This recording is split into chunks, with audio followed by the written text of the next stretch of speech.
on the brand new show because it's one of those shows that I think is going to get a lot of people jumping on board to watch it. So tell us a little bit. Wow. Yeah. So tell us a little bit about how Little Shits came about, because this came about in a way because of COVID and our lockdown in a way. I had some scenes lying around that I'd written in 2014, which was quite a long time ago. And then they were performed live in 2015. But that was the end of its journey as far as I knew it. And then we knew things were getting a little bit dicey. Like, we'd heard about what was happening in China, and we just jumped on shooting them. And it was really hot from memory, really hot days. So everyone really, I really owe everyone something from this, coming on board pro bono. We filmed them, and then I was able to edit them during lockdown because I received a grant from the City of Melbourne. Otherwise, I don't think I would have been able to professionally finish them. Yeah. How important was that grant? Because we've heard during this time a lot of artists are doing it tough. How important was that grant to you to be able to get everything finished? I mean, being able to pursue performing for me has always just been a privilege. I never see it as I'm never annoyed, or I never really kick up a fuss about anything. I just always think that it's something that I'm lucky enough to be able to pursue. So when I applied for the grants, I just felt really grateful that I could have that. But in no way was I expecting that there should be more grants or that we should receive more support. I just was, happy to have that. Yeah. A lot of artists would have taken the fact that the comedy festival was being cancelled as a way to, and gone into a little bit of a slump and decided not to do anything. How did you make sure that you were able to stay positive and not fall into a slump like that? Yeah, maybe because my expectations, again, are quite low with where my how far it will take me. I suppose I'm humbled in that way, in that anything is a bonus. Like, anything that I can create while, working a part-time job or whatever I have to do to keep afloat is just a little extra thing for me. So I suppose that just keeps me going. The grant helped me because I could employ professionals to, like, a colorist, 2 sound designers, an FX person who had to paint out a boom microphone in one of the scenes. Yeah. So for the people out there listening who haven't had a chance to check it out yet, tell us a little bit about Little Shits. What exactly is it, and what can people expect to see in it? So it's a series of comedic scenes. I won't call them episodes just because I feel like that might be misleading and people might expect a chunkier offering. But there's 6 scenes and they explore the dynamics of 3 housemates and the bigger picture, because these are only 6 scenes, part of like 12 scenes or a much larger story. The idea is that there's a new housemate that joins the 3 existing housemates, and it's about their interactions in and around their rental, in their share house in Melbourne. And what sparked you to write those scenes in the first place? Was it based on something that you'd been through in real life? Yeah, I mean, I know that the housemate, there's a bit of a trope. Like, I know that it's not, an original kind of setting. I mean, we've seen Friends and Seinfeld and all of these shows that we've grown up with.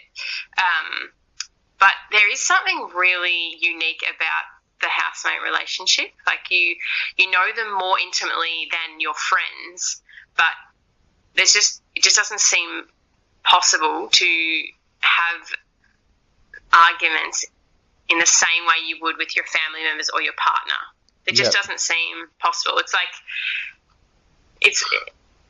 you're constantly having to assert yourself in your own home. Yeah. Yeah. So how did you find it pretty easy to write, or did you find it kind of difficult to write because you didn't want people who you may have lived with, thinking it was about them. That's true. I hadn't considered that. They're quite plain scenes in that they're not too specific to anything. But I think what really drove me writing them was the fact that I was really bored of reading plays, because they were just always really long and overflowing with like stage directions, and the content was always heavy, and there was an intense historical background, and I just wanted to pick up a script and be able to read it aloud and just enjoy it immediately. Yep. And how did... So I was writing something for myself to perform in, essentially. Yeah. I wanted to write the thing that I wanted to be in. Yeah. And how did the filming go? Because you mentioned it was very, very hot, but apart from it being very hot, how did you go about casting it? And then how did the filming go? What's funny is because these scenes were, they were in the theatre in 2015, and the same night that they were performed, Nat Harris was actually in the audience. But it wasn't until last year when Nat and I were at David Quirk's his 2020 Comedy Festival preview show that we thought that we should hang out again. So it had been quite a few years, but she's actually performing the scenes that she's already seen, which is kind of bizarre to me. So I was rehearsing my Comedy Festival show with her in a squash court turned theatre in Footscray, and we were having a good time doing that, thinking it was going to be our best festival yet. And we also both had David Quirk in common as a friend, and I really like his style because he's more of a storyteller in that he can just build a world, and anything he says becomes funny because he's worked at building that world. It's not like a gag after a gag, so I knew he'd be good for screen stuff. And then Nat was doing her show, and it was full of characters, so I knew she liked acting as well as stand-up comedy. And then there was Jordan Prosser, who I took a punt on, but who turned out to be one of the best. He was performing in a Melbourne Fringe Festival show last year, and I'd seen his show, and he was just really nuanced in his performance, so I just thought he'd work really well in the scenes. Yeah. Did you find that you had to change much going from theatre to film, or did it kind of transition across really, really well?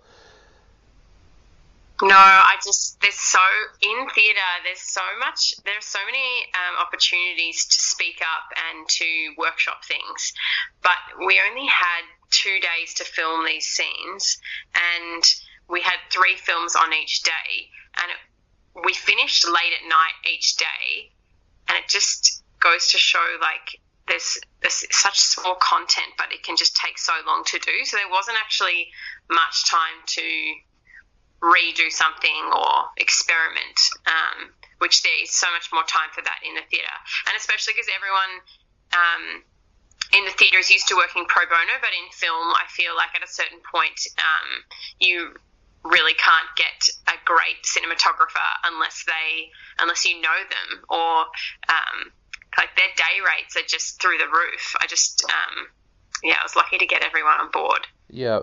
Now, aside from Little Shits, you've also got a documentary and a short film coming out as well.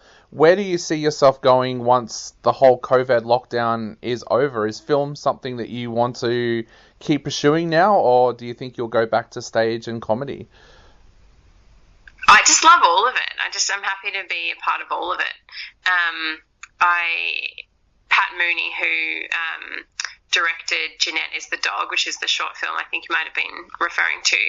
He makes a lot of short films with a company called Plex Goldwyn, and there's basically it's made up of the editor who edited Little Shits and Tom Neal, the director of photography for Little Shits. So Pat Mooney basically got his friends on board to help with this, but they make their own thing, so I hope I can be part of their next offering. I hope I can still be part of their independent films, even if they don't always need a 31-year-old female living in Melbourne. So, is there any end in sight for the lockdown for you? Like, I know you're probably in the same boat as all of us at the moment, who's kind of hoping that at the end of the 6 weeks things might start to open back up. But one of the guests on our show today was a filmmaker in Boston, and they're hearing over there that cinemas won't reopen until next year now. Uh-huh. So, yeah. Is there an end in sight for you, or do you just have to wait it out like the rest of us? I don't know. I think there's an opportunity to make things from the comfort of our homes. Like we could, we could film things in the house, which is not going to be that exciting, but it might be something. And I suppose there's an opportunity to go back through the archives and look at films that I haven't seen yet that I've been meaning to see. And I suppose it's a good time to write as well. Yep. The pressure does seem to be somewhat off, so it would be a good time to get into a writing habit. And like Nat Harris on her Instagram, she's always posting videos of these characters, and it's something I've always wanted to do, but I've always just maybe been a bit apprehensive. Like, because recorded things, they just seem very finite, it seems very definitive. But it's something I guess I would like to give a go, considering we might be in lockdown for a while. Definitely. And I guess the big question now is, where can our listeners check out Little Shits? Where will it be released for them to check out? Well, our sound recordist on the day, who's not actually a sound recordist, he, but just versatile, as a lot of the people on set were, he made a website. It's littleshits.com.au, and so they'll all be released. So the first one's released on Monday, and then every second day after that, another one will be released. So there's only 6.